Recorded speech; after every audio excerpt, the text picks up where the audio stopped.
नमस्कार, आप देख रहे हैं जवाब तो देना पड़ेगा और आपके साथ में विजेंद्र सोलंकी। राजस्थान में अवैध तरीके से धर्मांतरण का मुद्दा कई दिनों से गरमाया या कहिए कई दशकों से गरमाया हुआ है। इसे रोकने के लिए प्रदेश सरकार एक बेहद सख्त कानून बनाने जा रही है। लेकिन क्या सख्त कानून से पहले जो धर्मांतरण हो रहे हैं, जो साजिशें हो रही हैं, जो बच्चों के दिमाग में उन्हीं के धर्म को लेकर नफरत पैदा की जा रही है, क्या उसको रोका जा सकता है?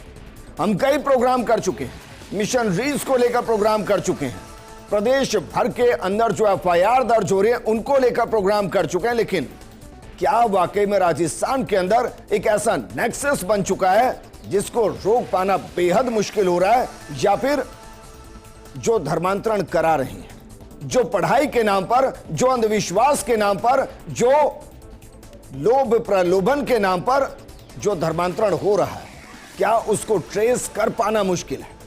क्योंकि भारत का संविधान यह अधिकार देता है कि सभी को अपने धर्म का स्वतंत्र प्रचार प्रसार करने का अधिकार, लेकिन जबरन धर्मांतरण नहीं करा सकते।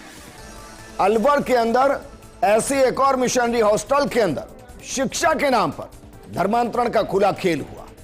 वहां कार्रवाई हुई, बच्चों का ब्रेन वॉश किया जा रहा था और वो सिर्फ 6 से 17 साल के आसपास के थे। उनको सिखाया जा रहा था कि भगवान को मानोगे तो नरक जाओगे। ईसाई धर्म को मानने के लिए बाकायदा देवी देवताओं के प्रति घृणा भरी जा रही थी। मूर्ति को पानी में डालकर दिखाया जा रहा था कि देखिए ये खुद डूब गए, आपको क्या बचाएंगे। लेकिन क्रॉस नहीं डूब रहा है, असली भगवान यही है, ईसा मसीह। क्या वाकई में छोटे छोटे बच्चों के साथ इस तरीके की साजिशें, इनको क्या रोका नहीं जा सकता? आज बात इसी मुद्दे पर।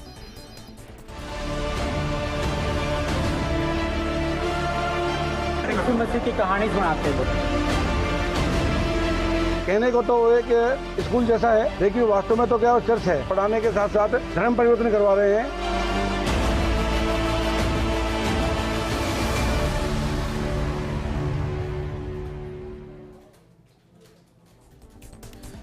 वैसे तो देश भर के अंदर, अपने शहरों के अंदर देखिएगा, यकीनन आपको कोई ना कोई मिशनरी स्कूल मिल जाएगा जहां एक अलग तरीके का पाठ्यक्रम होता है, अलग तरीके की कल्चर होते हैं, अलग तरीके के त्योहार होते हैं। क्या उसका भी असर होता है और क्या उन पर भी लगाम की जरूरत कि वहां एक स्टैंडर्ड नॉर्म्स को फॉलो किया जाए जो सरकारी स्कूलों के अंदर होता है, जैसे प्रार्थना, जैसे वहां की छुट्टियां, जैसे भारत के त्योहार। लेकिन इस सबसे इतर जो गांव गांव तक धर्मांतरण का खेल चल रहा है, क्या इसको रोका जा सकता है? इस मुद्दे पर बात करने के लिए हमारे साथ मौजूद हैं बीजेपी प्रवक्ता लक्ष्मीकांत पारिक जी, कांग्रेस प्रवक्ता राजकुमार शर्मा जी, इसके अलावा हमारे साथ वीएचपी से सुनैना शर्मा हैं, अब्दुल लतीफ साहब हैं जो कि सचिव हैं इंडिया मिली काउंसिल के, और हमारे साथ अधिवक्ता मोहित खंडेलवाल जी हैं। अब्दुल लतीफ साहब, शुरुआत आपके साथ। ईद की ढेर सारी शुभकामनाएं आपको।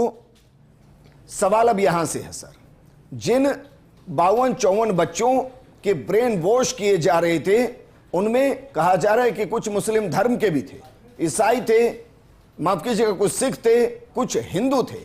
क्या वाकई में इस तरीके से जो साजिशें हो रही हैं, इसको सबको मिलकर नहीं रोकना चाहिए? देखिए, मेरा ये मानना है कि ये बिल पेश करने के लिए ये सारे हालात पैदा किए जा रहे हैं। कोई भी धर्म परिवर्तन जोर ज़बरदस्ती ना करा सकता है, ना कभी हुआ है। कोई करता है वो अपनी इच्छा से करता है, ना कभी हुआ है। आज़ाद मुल्क की बात कर लेते हैं। आज़ाद मुल्क की बात है, ठीक है। बिल्कुल ना कोई करा सकता है, ना हुआ है। हाँ, जब कर लेते हैं, झगड़े होते हैं, तो इस तरह के बहाने लेकर के सामने आते हैं कि साहब मेरे साथ ये हुआ, मेरे साथ वो हुआ। हकीकत कुछ इसके उल्टी है, हकीकत कुछ और है। मीडिया में जब ये चीज़ आ जाती है, अब मीडिया पे भी भरोसा नहीं रहा कि जो मीडिया कह रहा है इसमें कितनी सच्चाई है।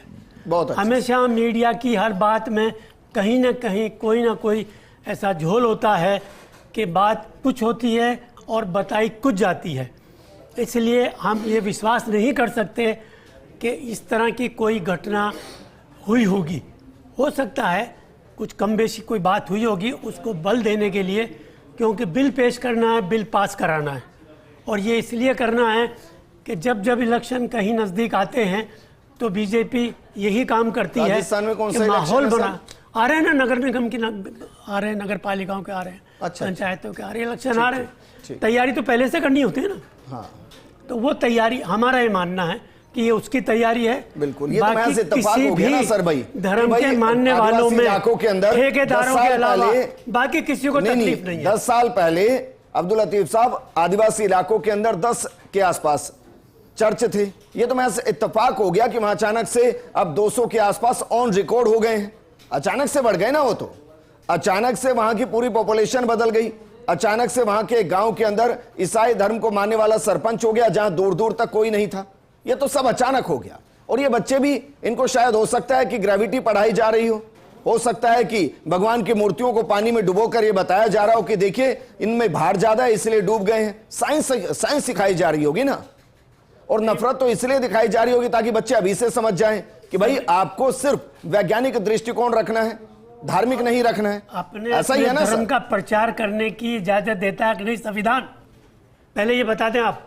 सर देता है, लेकिन फिर आप दूसरे इसके धर्म अंदर का अपमान कर नहीं देता है। करके क्यों अरे भाई, दूसरे धर्म का अपमान करके आप प्रचार थोड़ी ना करेंगे। क्यों कर रहे हैं आप?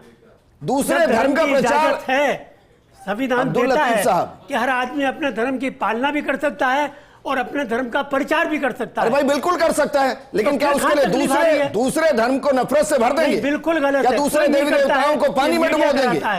कमाल कर रहे हैं। अगर कोई अभी आपके धर्म को लेकर एक सवाल कर देगा ना, तो सर तन से जुदा के देश भर में नारे लग जाते हैं। ये भी आप लोगों की वजह से, ये भी आप लोग दूसरे के धर्म के हर जगह ईश्वर को मानने वालों को पानी में डुबो कर नफरत भर दी जाए, तो उसमें आपको संकीर्ण सोच नजर आती है, उसमें आपको मीडिया की सोच गलत नजर आती है, उसमें आपको एजेंडा नजर आता है। के लिए समाज को बदनाम नहीं किया जा सकता, लेकिन मीडिया एक आदमी के लिए पूरे समाज को बदनाम कर देता है।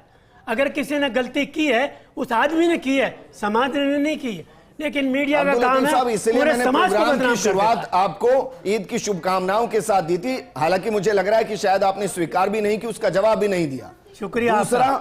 दूसरा मैंने सवाल भी इसीलिए किया था क्योंकि जिनका धर्मांतरण हो रहा है ना वहां, उनमें कहा जा रहा है कि कुछ मुस्लिम भी हैं। मुझे लगा कि शायद आप यहां से यह कह देंगे कि भाई धर्मांतरण जबरन किसी का भी हो गलत है, बच्चों का ब्रेन वॉश गलत है, क्योंकि साहब 18 साल से पहले तो आप किसी को ऑन डॉक्यूमेंट धर्मांतरण नहीं करा सकते हैं, ऑन डॉक्यूमेंट नहीं करा सकते हैं, चाहे उसके मां बाप धर्म बदल लें, बच्चा नहीं बदल सकता है। उनके ब्रेन के साथ खेला जा रहा है। क्या बात कर रहे हैं आप सर? मोहित, क्या ये मैं गलत कह रहा हूं कि एक बच्चा जिस धर्म में पैदा हुआ है वो सिर्फ बालिग होने के बाद ही अपना धर्मांतरण कर सकता है? जी विजेंद्र, आपकी बात ये सही है। और जहाँ तक कानून की बात है, कानून भी बच्चों के केस में, महिलाओं के केस में स्पेशल कानून ले डाउन करता है। अगर आप जो नया संशोधन राजस्थान सरकार द्वारा प्रस्तावित किया गया वो देखेंगे तो उसमें ये प्रस्तावित किया गया इनके द्वारा कि अगर नॉर्मल धर्मांतरण होता है, अगर अवैध है, तो उसकी सज़ा 7 साल से लेकर 14 साल तक की होगी। परंतु यदि यह केस बच्चों का है या महिलाओं का है या ST SC कम्युनिटी का है, तो उस केस में मिनिमम पनिशमेंट 10 साल है और मैक्सिमम पनिशमेंट 20 साल है। तो सरकार और विधानसभा खुद भी इसकी ग्रेविटी मांगता है, इसीलिए इसको जो पनिशमेंट है वो इनहेंस किया गया है। अब जहाँ तक बात रही अवैध धर्मांतरण की, तो देखिए नया मुद्दा नहीं है, ये संविधान आया उससे पहले भी था और इसीलिए ऑनरेबल सुप्रीम कोर्ट ने कहा है कि ऐसा लॉ होना चाहिए जो अवैध धर्मांतरण रोके। संविधान जो परमिट करता है वो आपको अपने धर्म का प्रचार प्रसार करने को करता है, पर संविधान कभी ये नहीं कहता कि आप किसी दूसरे व्यक्ति को जबरन, फोर्सफुल या भय दबाव में लेकर, प्रलोभन देकर उससे उसका धर्म परिवर्तन करते हो मजबूर करेंगे। तो संविधान की मंशा कभी भी ये नहीं थी और इसीलिए एंटी कन्वर्जन लॉ जो है उसको सुप्रीम कोर्ट ने अपील किया है। और ऐसे कानून कोई पहला राजस्थान राज्य नहीं है जहाँ बन रहे हैं, इससे पहले 11 ऐसे राज्य है राजस्थान इंडिया में जहाँ पे ऐसे कानून बने हुए और उनके तहत FIR दर्ज भी हो रही है। अब जहाँ तक आप नए प्रकरण की बात कर रहे हैं, तो जो प्रकरण आप बता रहे भी हुआ है, तो अभी वर्तमान में राजस्थान में जो एंटी रिलीजन लॉ है वो पास नहीं हुआ है। तो अगर ऐसा कोई अपराध सामने आता है तो जो BNS है, भारतीय न्यायिक संहिता जो वर्तमान में है, उसमें भी ऐसे प्रावधान है जिसके तहत ऐसे व्यक्तियों को दंडित किया जा सकता है। तो मुझे लगता है अगर ऐसा कोई संज्ञान आता है तो पुलिस उसका संज्ञान लेकर प्रथम सूचना रिपोर्ट दर्ज कर आवश्यक रूप से कार्रवाई लेकिन मोहित, करेंगे। मैं पिछले 6-7 महीने से लगातार इसको लेकर रिसर्च भी कर रहा हूं और प्रोग्राम भी कर रहा हूं। जी। हो सकता है अब्दुल लतीफ साहब को यहां भी मेरी संकीर्ण सोच नजर आए। मैंने राजस्थान में इतनी एफआईआर कभी नहीं देखी जहां ये आरोप है कि भाई जबरन धर्मांतरण हो रहा है। मैंने ऑन रिकॉर्ड एक प्रोग्राम ही किया पूरा का पूरा, जिसमें रिकॉर्डेड सामने था कि भाई कैसे वो लोगों को भड़का रहे हैं, कैसे धर्म के खिलाफ बता रहे हैं, कैसे छोटे छोटे बच्चों के ऊपर प्रभाव डाल रहे हैं। और आरको साहब कहेंगे तो मैं वो पूरा प्रोग्राम भी आपको भेज दूंगा कि कैसे लोग भड़का रहे हैं। वो पूरा वीडियो है मेरे पास राजस्थान के अंदर, और बाहर से आते हैं, कोई केरल से आता है, कोई कहीं से आता है। यूपी में ये एक अलग समस्या है। जो है रुकिए भाई, वो आप करवा रहा है, स्वीकार करना मुसलमान शुरू को कीजिए, हिंदू बना रहा है, चीजों को स्वीकार करना शुरू कीजिए। प्रेशर से, बाय फोर्स। अरे भाई वो भी गलत है, बाय फोर्स वो भी गलत है। उसके लिए तो उसके कई आड़ में आप बात ये नहीं थोड़ी हुई। ना कहेंगे कि जबरन यहां पर ये भी ठीक है। मीडिया कभी सामने नहीं लाया, उसके लिए तो डिबेट नहीं हुई। आप दीजिए मुझे एफआईआर। वन साइडेड है ना अरे भाई सारा दीजिए काम। मुझे एफआईआर। किसने एफआईआर दर्ज कराई? ये वन साइडेड है ना सारा काम। अब्दुल लतीफ साहब दीजिए ना एक एफआईआर। मैं आपको पूरे प्रोग्राम के 10-15 मिनट और दे रहा हूं, एक निकालिए एफआईआर जिसमें किसी ने ये एफआईआर लॉन्च की हो कि मैं मुस्लिम धर्म से था, मुझे जबरन हिंदू कन्वर्ट किया गया है। आपके एक एफआईआर दीजिए। आपके टीवी में आकर के उसने स्टेटमेंट दिया। अरे भाई दीजिए एफआईआर, दीजिए ना मुझे। FIR? और आप कहें तो मैं आपको 20 एफआईआर देता हूं। ये तो खैर आपके पास तो सब कुछ होगा, हमारे पास तो कुछ भाई मैं तो ऑन रिकॉर्ड बोल रहा हूं ना आपको। अब बाद में भी चैलेंज कर लीजिएगा मुझे, कोई बात नहीं। लक्ष्मीकांत जी, अगर बीजेपी के राज के अंदर भी इस तरीके से बच्चों का भी धर्मांतरण करने की साजिशें रची जाएंगी तो फिर क्या उम्मीद की जाए सर? देखिए, सबसे पहले माननीय आरको साहब ने जिस बात को कही उससे पूर्व में आज देश के द्वितीय राष्ट्रपति सर्वपल्ली राधाकृष्णन जन्मदिन शिक्षक दिवस के रूप मनाया जाता है। इससे शिक्षक दिवस के उपलक्ष्य में मैं संपूर्ण राजस्थान वासियों को अपनी ओर से शुभकामनाएं प्रेषित करता हूँ, भारतीय जनता पार्टी को शुभकामनाएं प्रेषित करता हूँ, ईद की शुभकामनाएं प्रेषित करता हूँ। चूँकि शिक्षक दिवस है, उस शिक्षक दिवस पर यह बात महत्वपूर्ण है कि कौन सा धर्म क्या शिक्षा देता है। सबसे मैं यहीं से अपनी बात को शुरू करूंगा। देखिए, सहिष्णुता की यदि बात करें तो हिंदू धर्म ने कभी भी धर्मांतरण की बात नहीं की। हिंदू धर्म को न तोड़ पाया, न कोई मोड़ पाया, न कोई इसको बदल पाया। हिंदू धर्म अपने साक्षात स्वरूप के अंदर लगातार रहा है। हिंदू धर्म हमेशा विश्व के कल्याण की बात करता है। हिंदू धर्म ये कहता है कि सभी धर्मों का सम्मान हो। कोई धर्म कहता है तो मेरा सनातन कहता है, मेरा हिंदुत्व कहता है कि सभी धर्मों का सम्मान हो, इस बात को कहता है तो विश्व का कल्याण हो। ये कोई कहता है तो हिंदू कहता है, हिंदू धर्म कहता है। पक्षियों के अंदर सद्भावना हो, सभी पक्षियों में सद्भावना हो, प्राणियों में सद्भावना हो, ये बात को कहता है तो हिंदू धर्म कहता है, सनातन धर्म कहता है। अन्य कोई धर्म तो कहता ही नहीं है। तो जहां जिस धर्म की, भाई साहब पहले तो हिंदू धर्म नहीं है, सनातन धर्म है। एक मिनट साथ में बात करो। भाई साहब सनातन धर्म है, हिंदू धर्म नहीं है। मैंने बार-बार जब आप इतना गहन अध्ययन कर रहे हैं और इतनी गहनता से बात कर रहे हैं तो मैं सिर्फ आपको सही कर रहा हूं कि धर्म सनातन है। मैंने बार-बार सनातन धर्म का शब्द का भी उपयोग किया है। सनातन की ही परिभाषा है कि सनातन के अंदर ही सब कुछ समावित है। तो आप जिसकी बात, आरको साहब जिस बात कर रहे थे ना कि वहां पर यूपी में ऐसा हो गया धर्म परिवर्तन, कभी भी सनातन धर्म परिवर्तन की बात नहीं करता। सनातन सबको समावेशी करता है। आप घर वापसी की बात करते हैं। देखिए, घर वापसी तो सनातन साहब, ये चाहे आरको साहब चाहे तो भी आ सकते हैं। इनके भी पूर्वज ये हिंदू थे, कहीं सऊदी अरब तो आए नहीं है। मुसलमान ये तो औरंगजेब के डर से चले गए लोग, चलने वाले लोग हैं। मैं वापस मुद्दे पर आ जाऊं। अब मुझे ये बताइए, अगर राजस्थान के अंदर इतनी एफआईआर दर्ज हो रही हैं, अगर इतने बड़े व्यापक स्तर पर धर्मांतरण की साजिशें रची जा रही हैं और अगर मिशनरी हॉस्टल के अंदर ये सब चल रहा है तो क्या इसकी जांच नहीं होनी चाहिए? देखिए, निश्चित रूप जांच हो रही है, एफआईआर दर्ज हुई है, कानून अपना कार्रवाई कर रही है।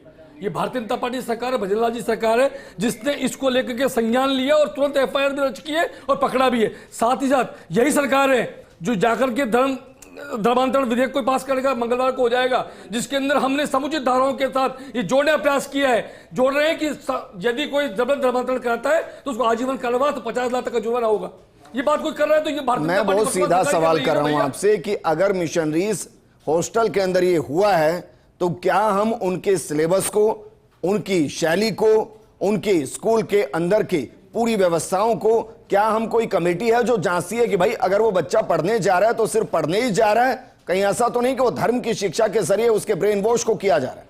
देखिए, इसके कानून बना हुआ है, भारतीय न्याय संहिता इसमें कानून बना हुआ है, उस कानून के अंतर्गत सब काम किए जा रहे हैं। चलिए, मतलब बीजेपी ठीक है, एक मिनट में, कोई बात नहीं, बीजेपी आगे से इस मुद्दे को नहीं उठाएगी, तो जोड़ने का प्रयास लगा, ठीक है, हम बीजेपी इसको मुद्दा नहीं बनाएगी ना आगे से, कह देगी भाई कानून है, कानून अपना काम कर रहा है। भारतीय जनता पार्टी के लिए हमने पकड़ा है, लगातार काम कर रहे हैं। आपने कहा सबसे ज्यादा एफआईआर दर्ज कभी हुई है तो इस शासनकाल में हुई है, पिछले शासनकाल में नहीं हुई। ये भारतीय जनता पार्टी का शासनकाल है जो जीरो टॉलरेंस की पावर रखता है इस समय। सुनैना शर्मा हमारे साथ हैं वीएचपी से। सुनैना, क्योंकि ना जाने कितने केस ऐसे हैं, और इस केस पर मैं सबसे ज्यादा फोकस इसलिए कर रहा हूं क्योंकि 52 के आसपास बच्चे और सारे के सारे नाबालिग, कुछ की उम्र 6 साल, अगर उनको अभी से बता दिया जाएगा कि आपके ईश्वर गलत हैं, वो आपको नहीं बचा सकते। मैं नहीं जानता कि पारिवारिक स्थिति क्या होगी उनकी, क्यों वहां पहुंचे होंगे वो, और क्या वो इससे जुड़ेंगे या नहीं जुड़ेंगे। लेकिन अगर बच्चे का ब्रेन बदल गया तो फिर आप मान लीजिए कि आपकी एक पूरी की पूरी जनरेशन शिफ्ट हो गई है।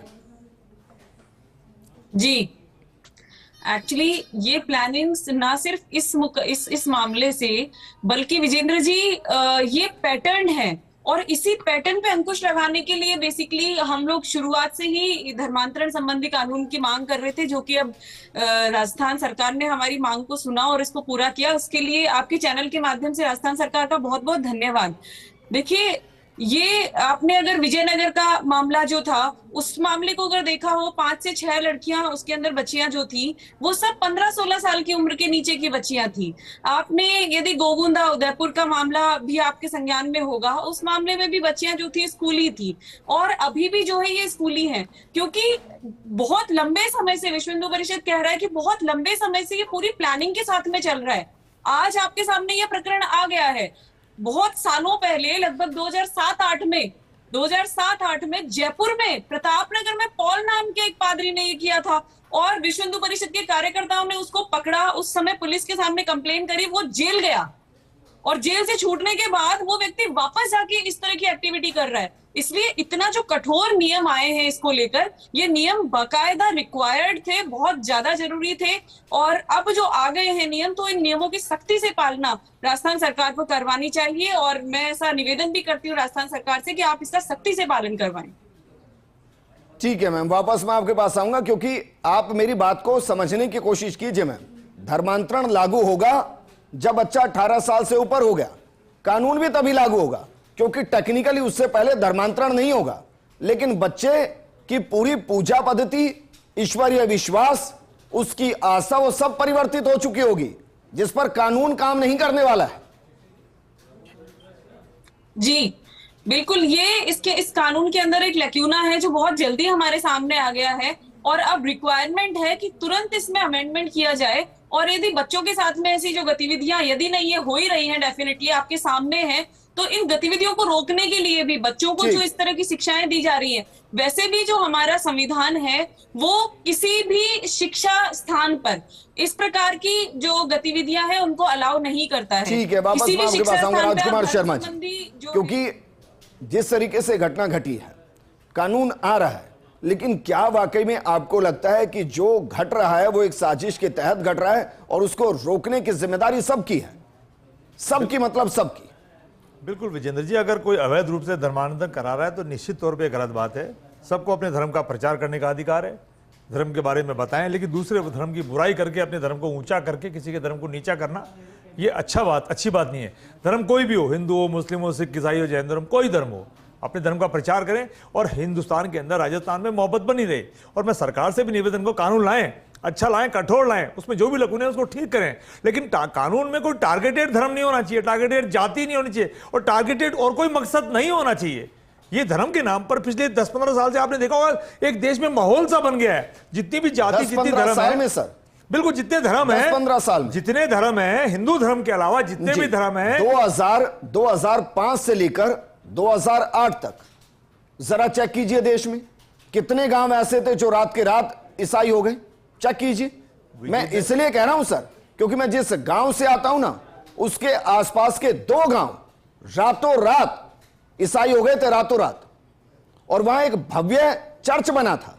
आज की स्थिति बहुत अलग है, लेकिन मैं आपको बता रहा हूं ये चीजें, ये हुई है देश के अंदर, कोई नहीं रोक पाया था। विजेंद्र जी, इस देश में भारतीय जनता पार्टी की सरकारें अगर टारगेटेड कोई काम करेगी ना जी, तो निश्चित तौर पे इस तरह का विवाद उत्पन्न होता है। टारगेटेड मत करिए, MF हुसैन कानून बनाइए, कानून मुस्लिम के लिए भी बराबर हो, हिंदू के लिए भी बराबर हो, ईसाई के लिए भी बराबर हो, और धर्म के लिए बराबर हो। अरे सर, ये एक तरफ चलते हैं ना, उससे माहौल खराब होता है। माहौल खराब नहीं होना चाहिए। और आपको कार्रवाई नहीं होगी, सभी धर्मों को समान रूप से कानून के अंदर दिया गया है। हिंदुस्तान पढ़ते हैं नहीं, इनको 240 कर आइए, देख कर आइए। क्यों टिकाया? क्योंकि ये जान रहे थे कि ये भारतीय जनता पार्टी की और आप कितने पर हैं? देश को शायद आप कितने पर? 99 पर, 499 पर। हमारे ग्राफ तो बढ़ रहा है भैया, हमारे ग्राफ रोज गिर रहा है, इसलिए गिर रहा है। आप ये विजेंद्र जी कह रहे हैं 2005 से 2008, चूंकि आपकी जो मम्मी है ना ईसाई है, सोनिया गांधी, इसलिए आप वही काम कर रहे हैं। राजकुमार जी एक मिनट भाई, मुद्दा सियासी नहीं है, मुद्दा सामाजिक है। और राजकुमार जी, आप एमएफ हुसैन को जानते हैं क्या? मैं कह रहा हूं एक बड़ा पेंटर कहा जाता था उसको, जानते हैं उसको? नहीं, मैं नहीं जानता। ये नहीं जानते क्योंकि उन्होंने सीता माता की फोटो बनाई थी, इसलिए नहीं जानते। पुरस्कार दिया था फोटो इसलिए नहीं जानते। ये जानते सोनिया गांधी को, जिसके संरक्षण में 2005 से किसी को भी अवैध धर्मांतरण करने का अधिकार नहीं है। कानून बने, समान बने, कानून टारगेटेड नहीं बने। और जब मैं बोलूं तो भारतीय जनता पार्टी को मिर्ची भी नहीं लगे। मैंने ऐसी कोई बात नहीं कही है। मैंने कहा है 330 से 400 पे जाते हैं, क्योंकि कांग्रेस का विजेंद्र जी 330 से 400 पे जाओ तो अच्छा लगेगा ना। हिंदुस्तान के तमाम धर्म के लोगों ने तय किया की कमी है, लेकिन इसलिए एक मिनट सर, लक्ष्मीकांत जी, एक वैलिड पॉइंट है सर। लक्ष्मीकांत जी, मंगलवार को आपने कहा, सर सुनिए ना प्लीज, आपने कहा कि मंगलवार को धर्मांतरण विरोधी कानून आ रहा है, जबरन धर्मांतरण विरोधी कानून आ रहा है। ये हो सकता है मंगलवार है, बुधवार है, सोमवार है, मैं उस पर नहीं जा रहा हूं।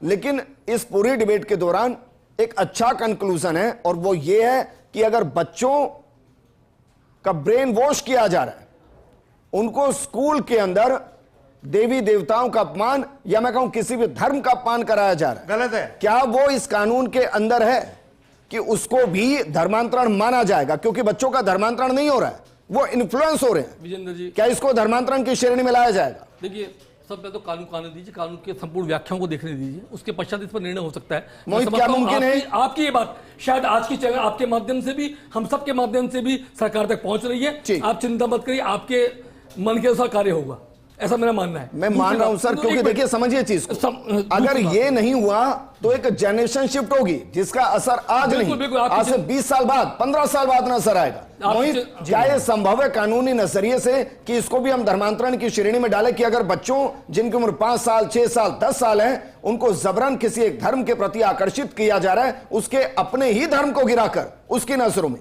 इसको भी धर्मांतरण की श्रेणी में डाला जाए? देखिए विजेंद्र, आपने जो क्वेरी रेस की वो जेन्युइन है। अभी जो एक्ट आ रहा है, जो बिल अभी पेश होगा, वो डील करता है रिकॉर्डेड धर्मांतरण के लिए, कि जहाँ पे वो धर्मांतरण हो रहा है और रिकॉर्ड पर हो रहा है, वो सबके सामने है। और अगर वो अवैध रूप से होता है या जब जोर जबरदस्ती से होता है तो आप उसको पनिश करेंगे।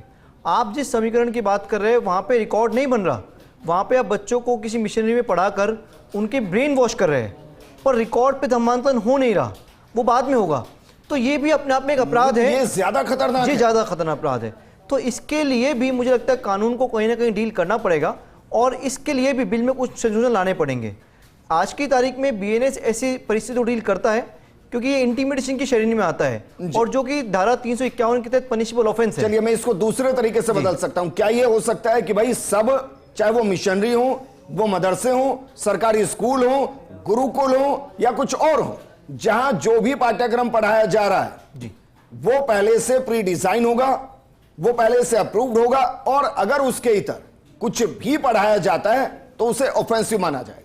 देखिए विजेंद्र, धार्मिक दृष्टिकोण से विजेंद्र जी, ये कॉन्स्टिट्यूशनल मुद्दा है, क्योंकि संविधान ये कहता है कि जो माइनॉरिटी इंस्टीट्यूशंस होते हैं, चाहे से वो सिख हो, मुसलमान हो या जैन धर्म के हो, उनको अपने रिलीजन को पढ़ाने का अधिकार है।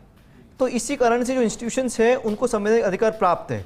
परंतु क्या जब आप अपने रिलीजन को पढ़ा रहे हैं, उस वक्त किसी और रिलीजन को बदनाम कर सकते हैं? मैं सिर्फ वही कह रहा हूं जी, लेकिन मैं एक और चीज कह रहा हूं। आपने फिर वो पॉइंट किया, मैं इस डिबेट में हमेशा उस पॉइंट को एक अलग नजरिए से रखता हूं। आपने कहा कि माइनॉरिटी के अंदर मुस्लिम भी हैं जी, क्या ये संवैधानिक दर्जा है माइनॉरिटी? देखिए मुसलमानों को, देखिए क्योंकि मैं मानता हूं उनको कि वो हमारे सेकंड हैंड है। एक नहीं, देश के 2 हाथ होते हैं ना जी भाई। जो 20% पॉपुलेशन है वो माइनॉरिटी नहीं हो सकती। देखिए विजेंद्र जी, आज की तारीख में संवैधानिक है या नहीं, बस ये बताइए। उनको माइनॉरिटी इंस्टीट्यूशन का दर्जा दिया हुआ है संवैधानिक तौर, जो मुस्लिम इंस्टीट्यूशंस है उनको माइनॉरिटी इंस्टीट्यूशन का दर्जा दिया हुआ है, बिल्कुल दिया हुआ है संविधान के अनुरूप। मैं तो अगर मैं गलत नहीं तो शायद माइनॉरिटी वो है जो किसी पॉपुलेशन के अंदर 5% से कम हो, यही परिभाषा है। लेकिन जो इंस्टीट्यूशंस, मुस्लिम इंस्टीट्यूशंस है, चाहे से वो AMU हो या जामिया मलिया यूनिवर्सिटी हो, इन सबको संविधान के तहत ऐसे जजमेंट्स भी है जिनके तहत इनको माइनॉरिटी इंस्टीट्यूशन दर्जा दिया हुआ है। आज की परिभाषा यही है। परंतु मेरा एक कहना है कि जो नया कानून आ रहा है ये किसी संविधान, ये किसी पर्टिकुलर रीजन से लिंक नहीं है। ये सामाजिक समस्या है। तो ना ये कहता है कि ये मुस्लिम विरोधी है, ना ये हिंदू विरोधी है, ना किसी और धर्म की विरोधी है। ये सिंपल सा कानून ये कहता है कि किसी भी धर्म के व्यक्ति को आप उसकी इच्छा के विरुद्ध दूसरे धर्म में परिवर्तित होने को मजबूर नहीं कर सकते। सुनैना, आप मेरे पॉइंट को शायद समझ पाए हैं। क्या ये रेस की जाएगी, ये इशू को रेस किया जाएगा कि भाई आज इशू ये बचा ही नहीं है कि 20 साल के आदमी का धर्मांतरण कर दे।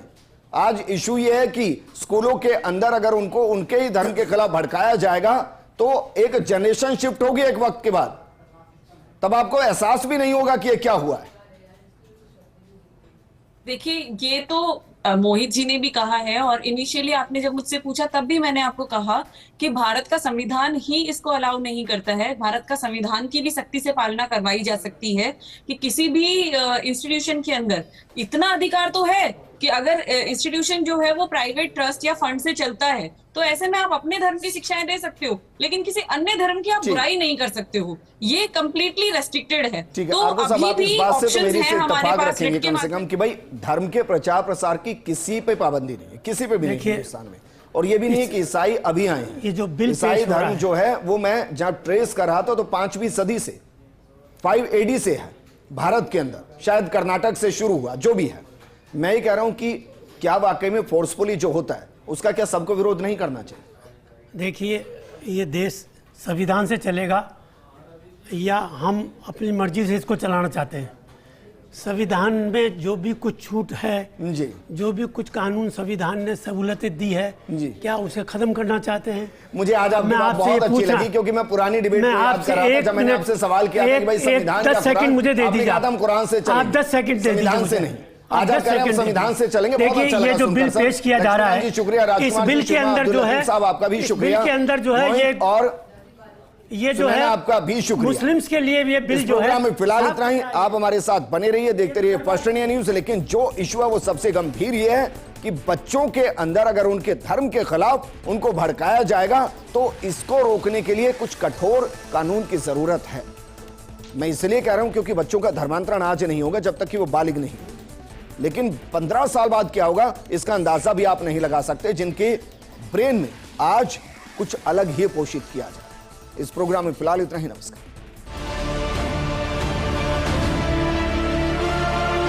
यीशु मसीह की कहानी सुनाते थे। कहने को तो एक स्कूल जैसा है, लेकिन वास्तव में तो क्या चर्च है। पढ़ाने के साथ साथ धर्म परिवर्तन करवा रहे हैं।